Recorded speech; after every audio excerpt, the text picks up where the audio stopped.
The first gunshot cracked across the valley just as the sun touched the ridge. I hadn't heard that sound since the war ended. Not since I buried my Sharps rifle under the old oak tree and swore I'd never kill again. But war has a way of finding men who try to run from it. My name is Ethan Cole. I'm 42 years old, and I've spent nearly 2 decades trying to forget that I was once called the Ghost of Shiloh. 47 men fell to my rifle during those bloody days in Tennessee. 47 souls that visit me every night, their faces frozen in that final moment before the bullet found them. I came to Willow Creek to disappear, to let my hands hold hammers instead of guns, to fix fences instead of breaking lives. For all those years, I almost succeeded. The morning mist hung low over the valley as I saddled my horse. A bay gelding named Copper, who'd been my only companion for nearly a decade. We rode out toward the Red Hawk place, where a storm had knocked down 3 fence rails the week before. Naya Red Hawk stood on her porch when I arrived, her dark braid falling over one shoulder, her eyes holding that quiet strength I'd come to admire. She was 35, an Apache woman who'd lost her husband and young son to soldiers 8 years ago. She never spoke of it. She didn't have to. Some pain carves itself so deep into a person's face that words become unnecessary. She handed me a warm loaf of cornbread wrapped in cloth. Her fingers brushed mine for just a moment. "Crane's men came again yesterday," she said, her voice flat, "asking about the land." I felt my jaw tighten. Victor Crane. The name had been spreading through Willow Creek like a sickness. Former Confederate colonel, now a cattle baron, who believed he owned everything his eyes could see. "What did you tell them?" The ghost of a smile crossed her lips. "I let my husband's shotgun do the talking." I nodded and got to work on the fence. The rhythm of hammer against nail had become my prayer, my meditation, my way of drowning out the screams that still echoed in my head. Wood was honest. Posts didn't lie. Fences didn't betray you. People did. I rode into town that afternoon for supplies. Willow Creek wasn't much to look at. A general store, a saloon, a church that doubled as a schoolhouse, maybe 200 souls trying to scratch a living from the Arizona dust. That's when I saw him. Victor Crane sat atop a white stallion in the middle of the street, 4 armed men flanking him like shadows. He was 50 years old, silver-haired, dressed in a black vest that probably cost more than most folks here earned in a year. His eyes found me immediately. "You're the fence mender," he said, not a question. "Cole, isn't it?" I kept my voice steady. "I'm a man who does honest work.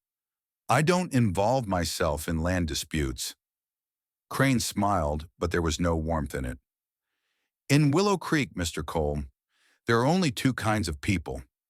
Those who stand with me and those who stand against me." He leaned forward in his saddle. "I suggest you choose wisely."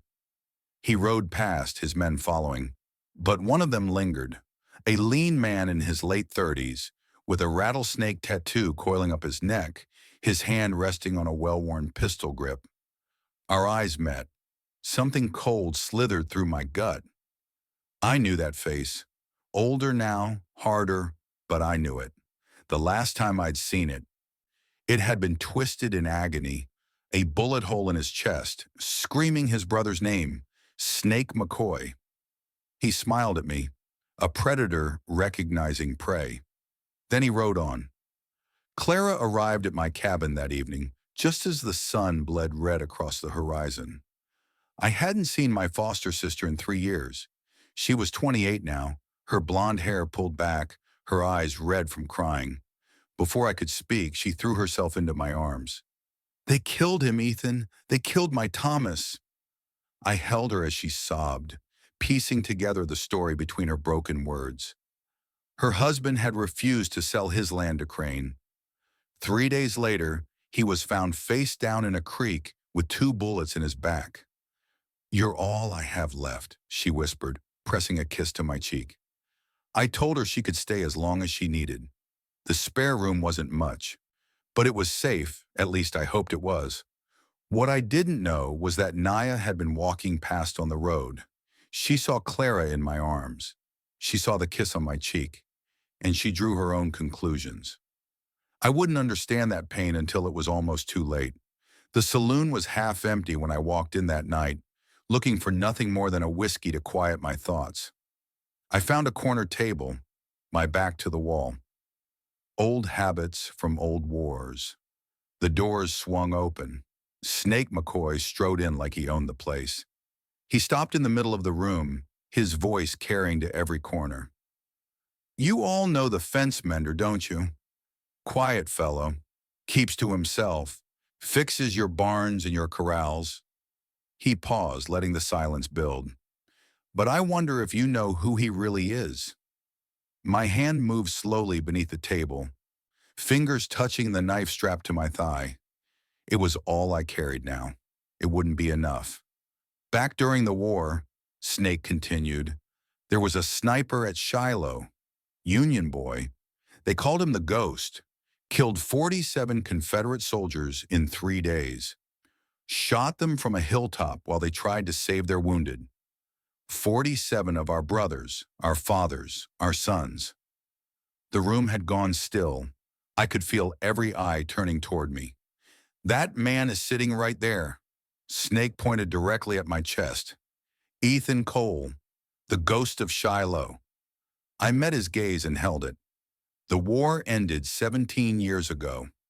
Snake's smile twisted into something ugly. "Not for me, it didn't." His voice dropped, hard as iron. "Your bullet went through my chest, clean through. But it didn't stop there. It killed my baby brother, who was right behind me. Billy was 18 years old, never even fired his rifle. He was trying to carry me to safety when you murdered him." The weight of that truth pressed down on my shoulders like a physical thing. I remembered that shot. I remembered seeing two men fall, one on top of the other. I'd told myself the second one was just wounded. I'd been lying to myself for 17 years. I stood slowly, keeping my hands visible. "I'm sorry about your brother, truly, but killing me won't bring him back." Snake's hand hovered over his pistol. "No, but it'll make me feel a whole lot better." I walked toward the door, my heart pounding against my ribs, waiting for the bullet that would end everything. It didn't come. "Not yet," Snake called after me. "I want you to know it's coming. I want you to feel what I felt. The waiting, the knowing, the fear." I stepped out into the cold night air, my legs unsteady beneath me. The ghost of Shiloh had been found, and the dead were coming to collect their due. 3 days passed. 3 days of Naya's door staying closed whenever I knocked. 3 days of Clara crying herself to sleep in my spare room. 3 days of Snake McCoy watching me from across the street, never approaching, never speaking, just watching with those dead eyes. The waiting was worse than any bullet. I rode out to Naya's place on the 4th morning, needing to see her, needing to understand what had changed between us. She opened the door just a crack. Her eyes were guarded, distant, cold as riverstone. "I don't need anything fixed today." "Naya, what's wrong? What did I do?" "Nothing." Her voice was flat. "Go back to your woman." The door closed in my face before I could respond. I stood there for a long moment, the rejection burning in my chest. My woman. What did she mean? Then it hit me. Clara, the embrace, the kiss on my cheek. Naya had seen us, and she'd assumed the worst. I wanted to pound on that door, to explain everything, to make her understand. But something stopped me. Pride, maybe, or the knowledge that trust, once broken, isn't easily repaired. I mounted Copper and rode away, more confused and alone than I'd been in years. That night the sky turned orange. I was sitting on my porch cleaning my boots when I saw the glow rising from the direction of Naya's property. My blood went cold. I rode harder than I'd ever ridden in my life, Copper's hooves pounding the earth like war drums. The smell hit me first. Smoke and kerosene and burning wood, and something else underneath it all, something that made my stomach turn. Her horse barn was engulfed in flames, the structure groaning and cracking as it collapsed in on itself. Sparks flew upward into the black sky like dying fireflies. Naya stood in the yard, a shotgun in her hands, her face lit by the hellish glow. Her dress was torn at the shoulder. A bruise was forming on her cheek. And there, in the dust at her feet, lay her dog. Old Bear, she'd called him, a grizzled hound that had been her husband's last gift before he died. Now he lay still, blood pooling beneath his gray fur, 2 bullet holes in his side. 4 riders were disappearing over the hill, their laughter carrying back on the wind. I dismounted and walked to her slowly, the way you'd approach a wounded animal. She didn't look at me. Her eyes were fixed on the flames. They said, "Next time it'll be the house." Her voice was hollow, empty of everything except exhaustion. "Next time, it'll be me." I knelt beside Old Bear, closing his sightless eyes with a gentle hand. He'd been a good dog, loyal to the end. "This won't stand, Naya. I swear to you on my life." She finally turned to look at me. The firelight danced in her dark eyes, but beneath the flames, I saw something else. Fear, and beneath the fear, a question she was afraid to ask. "The woman at your cabin," she said quietly, "the one who kissed you." I understood then. All the coldness, the closed doors, the silence, it all made sense. Clara is my foster sister. Her husband was murdered by Crane's men last month. She came to me because she had nowhere else to go. She's family, Naya. Nothing more. Something cracked in her expression. The wall she'd built between us began to crumble. I thought...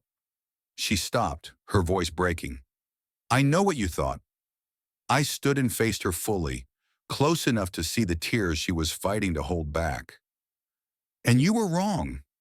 Silence stretched between us, heavy with all the things we'd never said. The fire crackled and roared behind us, but neither of us moved. "They won't stop," she finally whispered. "Crane won't stop until he has everything." I nodded slowly. "Then we make him stop."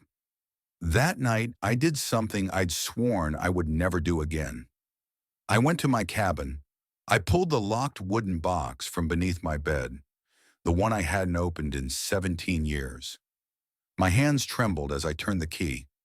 The Colt Peacemaker lay on red velvet, exactly where I'd placed it the day I arrived in Willow Creek. Beside it was a medal. For gallantry in action. I'd never worn it. Never would. I picked up the pistol, checked the cylinder. The action was still smooth, the barrel still clean. Guns don't forget, even when men try to. I loaded 6 rounds and tucked the Colt into my belt. The ghost of Shiloh was riding again. I spent the next 2 days gathering allies. It wasn't easy. Fear had sunk its claws deep into Willow Creek. Most folks looked at their boots when I asked for help. But I found 2 men willing to stand. Jacob Turner was a farmer in his 40s, broad-shouldered and slow to anger. His younger brother had been beaten nearly to death for refusing to sell his land to Crane. Jacob had a score to settle. Old Pete was different. He was 63, a former cavalry sergeant who'd served under Sherman himself. His wife had died of consumption 2 winters ago, and he'd told me once that he had nothing left to live for. "Might as well die for something worth dying for," he'd said with a shrug. 4 of us against 8 of them. The math wasn't good, but we weren't fighting for land or money. We were fighting for our homes, for our dead, for the right to live without fear. And sometimes that makes all the difference. Sheriff Tom Harden came to my cabin the night before we planned to move. He was 55, gray-bearded, with the look of a man who'd carried guilt so long it had bent his spine. His badge hung crooked on his vest, tarnished from years of looking the other way. "I know what you're planning," he said, not meeting my eyes. "And?" He swallowed hard. "Crane knows too." The words hit me like a mule kick to the chest. "You told him." Harden's shoulders slumped even further. "He threatened my wife, Cole. Said he'd burn her alive in our bed if I didn't tell him everything. His voice cracked like old wood. I'm sorry, God help me, I'm sorry. I should have been angry, should have thrown him out, maybe worse. But I looked at this broken man and I saw myself. I saw what fear could do to even decent people. Go home, Sheriff. Take your wife and leave town tonight. Whatever happens tomorrow, you don't want to be here for it. He nodded once, his eyes wet. Then he walked away into the darkness. We changed the plan. If Crane knew we were coming to his ranch, we'd let him come to us instead. Naya suggested Shadow Pass, a narrow valley 2 miles east of town. The walls were steep, the floor was rocky, and 8 men couldn't spread out and flank us there. It was the kind of ground where numbers meant less than nerve. We worked through the night, setting positions, checking weapons, saying the things that needed saying in case dawn never came. Clara wanted to fight with us, but I refused. If this goes wrong, I told her, someone needs to survive. Someone needs to tell the truth about what happened here. She argued, but eventually agreed to stay hidden in the root cellar beneath my cabin. Naya found me as the first gray light touched the eastern sky. If we don't survive this, she said quietly, I want you to know something. I turned to face her. I've been alone for 8 years, Ethan Cole. 8 years of telling myself I didn't need anyone, that I was safer that way. She reached up and touched my face, her fingers cool against my weathered skin. Thank you for proving me wrong. I caught her hand before she could pull away. We're going to survive this, and when it's over, we're going to have that talk about the future. She almost smiled. They came at dawn. 8 riders, Crane at the front on his white stallion, Snake McCoy at his right hand. They rode into Shadow Pass like conquering heroes, confident in their numbers, certain of their victory. They didn't see us until it was too late. Old Pete fired first from behind a boulder on the eastern ridge. His bullet took one of Crane's men clean out of the saddle. The man hit the ground and didn't move. Then hell broke loose.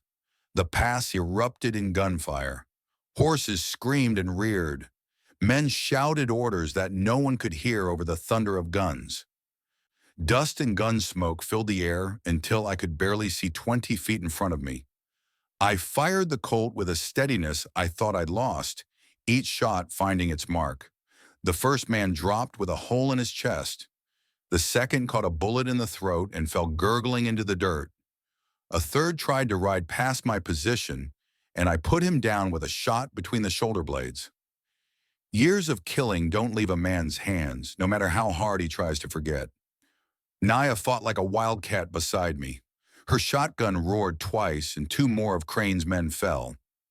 When the shotgun was empty, she drew a pistol I didn't know she carried and kept firing. Jacob took a bullet to the shoulder halfway through the fight. I saw him stagger, saw the blood soaking through his shirt, but he gritted his teeth, steadied his rifle against a rock, and kept shooting with his good arm. Old Pete accounted for 2 more kills before a lucky shot grazed his temple. He went down hard, but he was breathing when I checked on him later. When the smoke cleared, 5 of Crane's men lay dead or dying in the dust. Crane himself saw the tide turning. He wheeled his white stallion and fled up the pass, Snake and 2 others following close behind. We'd won the battle, but the war wasn't over yet. Sheriff Hardin was waiting on the road when Crane tried to escape. I don't know what changed his mind. Maybe it was guilt finally boiling over. Maybe it was the last ember of the man he used to be, finally catching fire. Maybe his wife had told him she'd rather die than live with a coward. Whatever the reason, he stood alone in the middle of the road, his old pistol raised, his voice steadier than I'd ever heard it. Victor Crane, you're under arrest for murder, arson, and about a dozen other crimes I'll think of later. Crane laughed, genuine amusement in his voice. You don't have the spine for this, Hardin. You never did. The sheriff's answer was a bullet. It caught Crane square in the chest. The cattle baron's expression shifted from contempt to surprise to nothing at all as he toppled from his white horse and landed in a heap on the dusty road. But Snake was faster than any of them. 2 shots rang out before Hardin could fire again. Both hit the sheriff in the stomach. He crumpled like a puppet with cut strings, his pistol falling from his fingers. I arrived just as Crane breathed his last, his silver hair soaking up the blood pooling beneath him. Snake was already riding away, glancing back at me with 17 years of hatred burning in his eyes. I knelt beside Hardin. Blood was spreading across his shirt, too much blood, pumping out with every weakening heartbeat. "Did I get him?" he whispered. "You got him, Sheriff. Crane's dead." Hardin smiled weakly, blood on his teeth. "Good. That's good." His eyes found mine, clearer than they'd been in years. "I'm sorry, Cole, for everything, for being a coward, for letting him hurt so many people. You made it right at the end. That's what matters." He nodded once. Then the light went out of his eyes and Sheriff Tom Hardin was gone. Snake McCoy was waiting for me in the main street of Willow Creek. He stood at the far end, 60 feet away, his hand hanging loose beside his holster. The sun was directly overhead, casting harsh shadows across the dusty road. No clouds, no wind, just heat and silence and the smell of dust.